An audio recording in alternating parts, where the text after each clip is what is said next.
O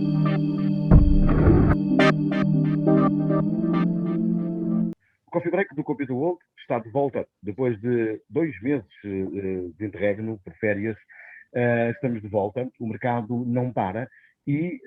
é com muito gosto que hoje tenho neste primeiro Coffee Break de um novo ciclo o Secretário de Estado da Transição Digital, André Dragão e Azevedo. Muito obrigado por ter acedido a esta conversa e indo direto a ela, há uma pergunta que se impõe, que é porque acabamos de regressar às escolas. Há muitas queixas de que as escolas, ou pelo menos a expectativa de que os equipamentos e de que a escola tivesse mais tecnológica do que quando entramos em férias. Eu estou a falar com um homem que é da tecnologia e, portanto, não é mais um homem que olha para as necessidades reais pelo seu próprio currículo e, portanto, também é uma conversa muito mais dirigida à ação do que propriamente às questões políticas, e é por aqui que eu queria começar. Da sua visão, enquanto homem da tecnologia, não lhe parece que, por exemplo, na área de educação, devíamos estar um pouquinho mais à frente? Obrigado, João Miguel, obrigado por este convite para, de facto, partilharmos aqui algumas reflexões sobre aquilo que é a estratégia do Governo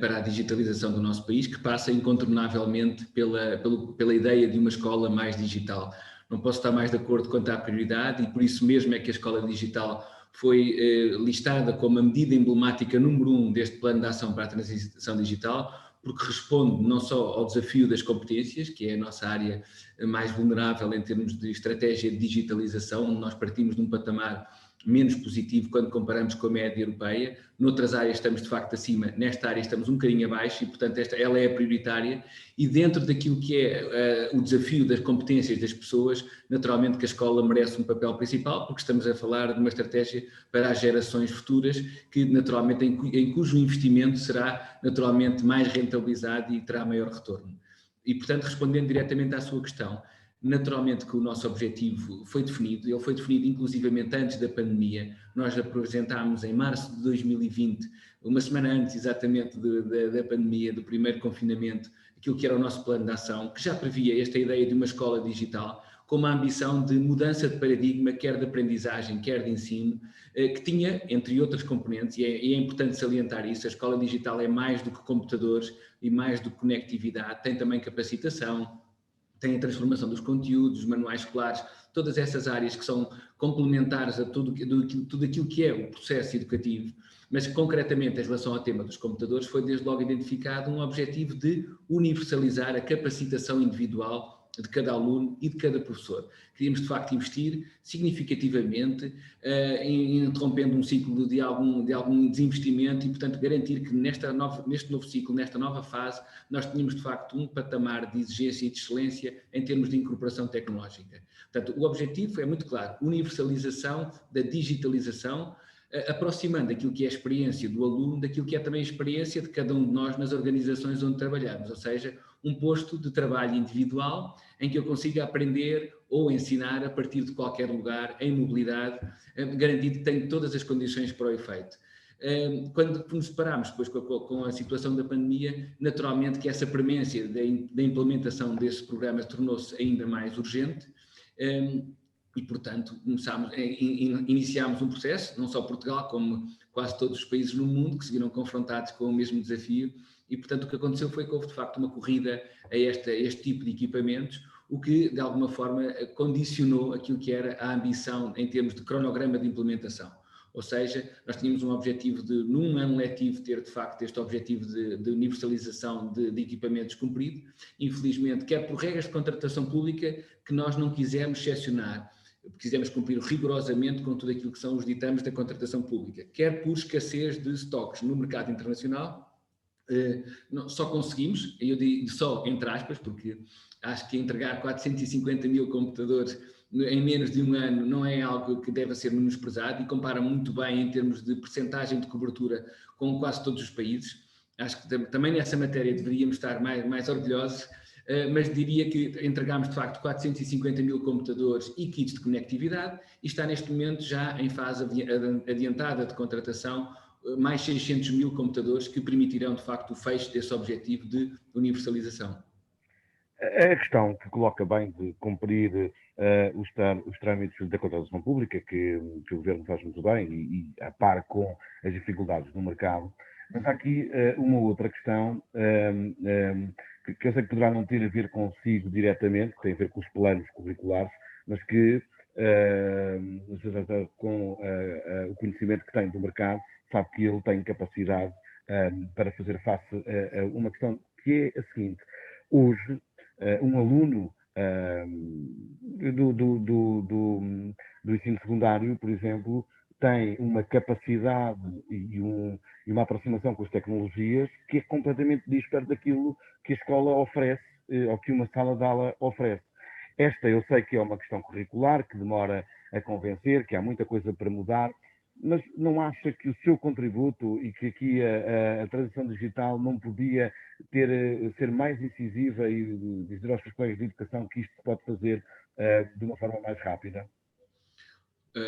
Muito rápido, com a dimensão da escala do desafio, não é fácil. E, portanto, naturalmente que eu acredito nessa visão integrada, em que a digitalização e a tecnologia não estão confinadas à sala de TIC, que é uma visão que eu considero ultrapassada, e daí esta noção de que o computador deve fazer parte dos instrumentos e das ferramentas de aprendizagem permanentes em contexto de sala de aula, é o que também permite caminharmos no sentido da desmaterialização de alguns manuais e de algumas ferramentas, e, portanto, a nossa ideia é democratizar esse acesso, não só por via da universalização do acesso a equipamentos, mas também por via da universalização da utilização de tecnologias em todas as disciplinas. E, portanto, o que nós queremos mudar é exatamente o tal conceito de paradigma de aprendizagem, em que em todas as disciplinas a presença da tecnologia constitui um elemento de indução de mais eficiência e de melhor capacidade de passar conhecimento e também de interagir. E, portanto, acreditamos mesmo nessa visão e, portanto, o contributo que nós demos, naquilo que foi o co-desenho com o Ministério da Educação, que é quem lidera esta área, foi, de facto, nós tentarmos promover esta visão integrada de tecnologia que deve estar presente, como também acontece com a vida de todos nós. Como o João referia bem, os jovens hoje não existem sem uma componente tecnológica. Têm um telemóvel numa mão, têm às vezes um iPad na outra e, portanto, há aqui uma presença de tecnologia que deve também, de alguma forma, sem nenhuma espécie de endeusamento tecnológico e sem também nos tornarmos completamente obcecados por esta tecnologia, porque há outras dimensões do processo de aprendizagem que naturalmente são relevantíssimas, mas temos que garantir que a tecnologia e o digital funcionam como amplificadores e potenciadores do processo de aprendizagem. É isso que nós acreditamos e isso deve perpassar todo o processo educativo em todas as disciplinas e por isso também o programa da Escola Digital implicar um processo de capacitação digital de todos os professores. Portanto, nós não nos focamos em criar uma disciplina ou outra disciplina ou alargar as competências específicas em tecnologia, quisemos que toda a experiência de aprendizagem tivesse por base uma maior presença tecnológica. Muito obrigado, muito bem. Passando a outro tema, e tão importante quanto esse, que é a questão que se, no pós-pandemia, mais tem falado, que tem a ver com o trabalho híbrido. Aqui para as grandes empresas é fácil, sabemos isso. Uma questão que eu gostava de colocar relativamente a esta questão tem a ver com a questão cultural. A sociedade acha que o mercado, as pequenas e médias empresas portuguesas estão preparadas para englobar o chamado trabalho híbrido, em dar condições aos seus colaboradores para trabalharem em casa? Eu julgo que na componente das empresas e especificamente das PMEs, se houve lição que nós retiramos desta experiência da crise pandémica, foi exatamente o tornar mais nítida a importância da digitalização. Isso ficou inquestionável para toda a gente, para todas as organizações, para o país no seu conjunto, sensibilizou-nos a todos para a importância do digital enquanto fator de competitividade e teve, de facto, um impacto direto nas empresas, constatando-se de forma muito clara que aquelas que tinham um nível de maturidade digital mais avançado estavam melhor preparadas, foram mais resilientes à crise. Eu gostaria de destacar em concreto o ecossistema de startups, que por natureza tem um modelo de negócio de maior digitalização, de maior maturidade digital e que mostrou um nível de resiliência muito superior, estando inclusivamente em contraciclo, portanto mostrando sinais de crescimento mesmo durante a crise económica e de saúde pública que atravessamos. Portanto, é inquestionável a necessidade dessa aposta e acho que isso ficou claro para todos. Acho que devemos destacar aquilo que foi também a performance que as próprias empresas demonstraram e que, desse ponto de vista, nos deve orgulhar, no sentido que as empresas responderam muito bem a este desafio da digitalização. Nós aumentámos de 40% para 60% a percentagem de empresas que têm presença digital na internet. Ou seja, ficou tão claro que as empresas correram de facto e também avaliámos e temos outros indicadores que confirmam esta tendência, nomeadamente o crescimento exponencial de registros de domínio.pt. Portanto, houve muitas empresas que, confrontadas com uma situação de exceção, perceberam que uma das saídas, uma das áreas de aposta inequívoca teria que ser a presença digital. Naturalmente que não basta abrir uma página na internet, há outros desafios que permanecem. Esta é uma porta de entrada, é bom que assim seja, que quem não tem, de facto, passe a ter uma presença digital, mas quando pensamos numa efetiva digitalização, há outras dimensões, há um nível de intensidade de incorporação tecnológica que tem que, de facto, acontecer. E, portanto, desse ponto de vista, ainda temos alguns desafios. Só para dar algum contexto, apenas 25% das nossas empresas têm uma efetiva integração entre loja física e loja virtual, o que mostra que há aqui um espaço de investimento significativo, e apenas 27% das empresas, isto são tudo dados do contexto já de Covid, é que declaram ter uma estratégia digital bem definida. Ou seja, há ainda algumas empresas para quem ainda não é muito claro qual é que é o roadmap de evolução, como é que eu me envolvo, como é que eu materializo, de facto, uma transição digital. Naturalmente que a componente das pessoas também é essencial, não só ao nível da capacitação dos colaboradores, mas também das próprias chefias, das lideranças, que têm de facto materializar e ser consequentes com esta noção que todos temos de que é essencial apostar no digital, mas acho que do ponto de vista da adaptação correu bastante bem, as empresas conseguiram fazê-lo, até porque em alguns casos não tiveram outra alternativa e, portanto, evoluíram muito bem em termos de mudança de paradigma de prestação de serviço. Agora, acho que ficou também claro, e isso é importante destacar, nós temos pela primeira vez aqui nos estudos que realizámos recentemente uma convergência histórica entre trabalhadores e empregadores. Há aqui algum consenso quanto às vantagens para a organização, para o indivíduo, para o empregador, para a própria sociedade no seu conjunto de encontrarmos soluções híbridas, formatos híbridos de trabalho que garantam exatamente uma flexibilidade na gestão dos recursos, na gestão das cidades, na gestão dos transportes, que é vantajoso, e também da conjugação da vida profissional e pessoal. E, portanto, o que parece claro é que depois de uma fase de confinamento, que em alguns casos foi forçado, e que obrigou, de facto, ao encerramento físico de algumas empresas, o que vai ficar como legado, depois de estabilizar e de assentar a poeira, será com certeza uma solução equilibrada entre a presença física nos postos de trabalho e a presença remota em colaboração à distância, o que permite, de facto, a tal flexibilidade e a tal maior eficiência que todos os estudos apontam nesse mesmo sentido. Muito bem. Sr. Deputado, nos últimos tempos temos aqui nestas conversas de Coffee Break confrontado alguns gestores, nomeadamente fabricantes, na área tecnológica, que manifestando, e isso faz algum sentido, nem toda a gente gostou da forma como foi feito o plano de resiliência, mas é normal, não é? Que cada um de nós faria, isto eu ainda faria de uma forma diferente. O governo fez da forma que entendeu fazer e haverá quem goste, haverá quem não goste. Portanto, seria uma reação que eu considero natural, por isto que acabei de dizer, mas há uma reação que é comum a todos. É que há muito poucos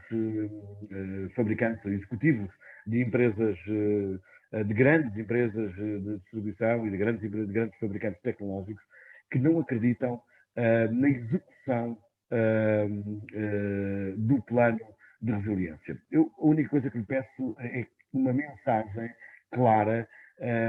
O que é que se diz a alguém que olha para um plano importante como este e diz que não acredita na sua execução? Muito bem, primeiro deixe-me fazer uma pequena correção quanto a essa afirmação inicial de que o Governo fez um programa. Nós não o fizemos sozinho. O programa passou por um processo relativamente longo, apesar dos timings apertados que tivemos e apesar da ambição que também colocámos e em que fomos capazes de ser consequentes, de sermos de facto o primeiro país a apresentar a sua proposta de PRR e o primeiro país a tê-lo aprovado, mas isso não foi feito à custa do sacrifício, da participação e do envolvimento da sociedade civil. Ele foi colocado em consulta pública, ele foi preparado por uma estratégia que envolveu também pessoas que vieram das empresas que colaboraram com o governo no desenho desta estratégia integrada. E ele passou, como referi, por uma fase de consulta pública, por apresentações em roadshows nacionais, em que foi possível coligir muito feedback. Naturalmente que todo esse feedback foi devidamente digerido, ponderado e incorporado na medida do que achámos razoável fazê-lo. E, portanto, ele é de facto um documento que eu considero muito rico, muito bem estruturado e que tem de facto presentes ângulos e perspectivas de várias entidades e de várias naturezas.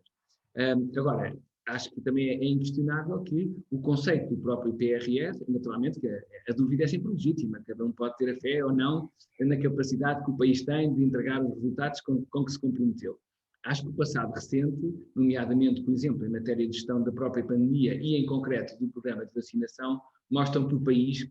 deve acreditar mais em si próprio. Acho que é o momento da constante hesitação contra a nossa capacidade já não se usa, já não faz sentido. Temos inúmeros exemplos ao longo da nossa história recente que mostram a nossa capacidade efetiva quando nos mobilizamos, quando planeamos e quando estruturamos uma abordagem devidamente articulada. E eu acho que o PRR é um excelente exemplo deste tipo de abordagem. Como referi, foi de facto participado e constitui um guião de trabalho muito claro e nisso distingue-se de outros mecanismos de financiamento europeu, porque a diferença exatamente neste programa tem a ver com o nível de densificação daquilo que são as metas, daquilo que são os KPIs com que nos estamos a comprometer perante a União Europeia.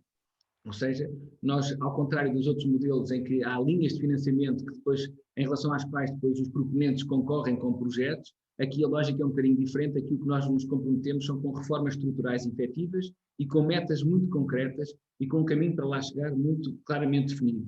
Portanto, acho que há,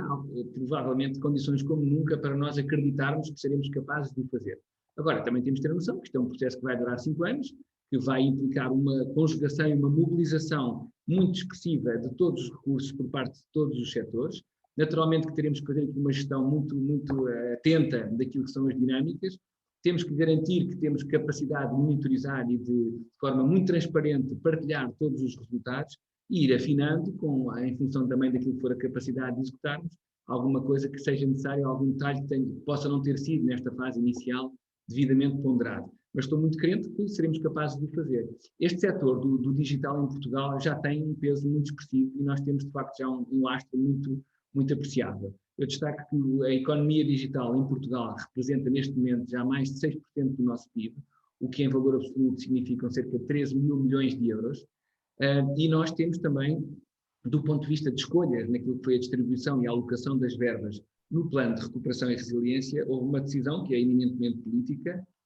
que foi a de ir além do threshold mínimo definido pela União Europeia. A União Europeia, como saberá, definiu os 20% como a alocação mínima de recursos à área da transição digital. Portugal optou por elevar essa fasquia para 22%.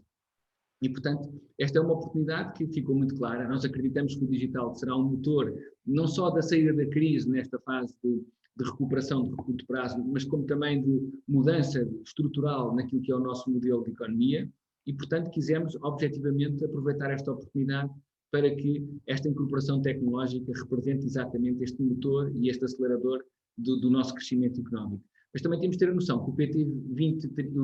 o PRR não funciona de forma avulsa, ele está integrado num conjunto de instrumentos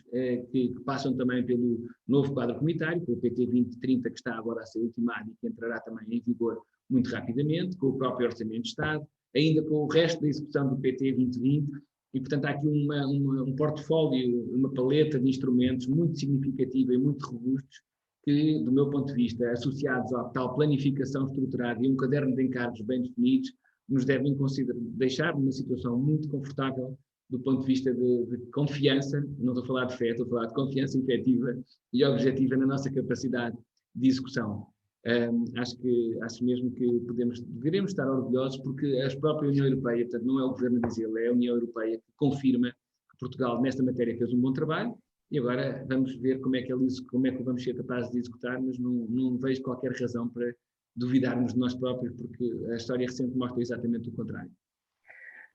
Para terminarmos com uma boa visão, obviamente que eu considero, nós no Comitê consideramos uma boa visão, é o ecossistema das startups.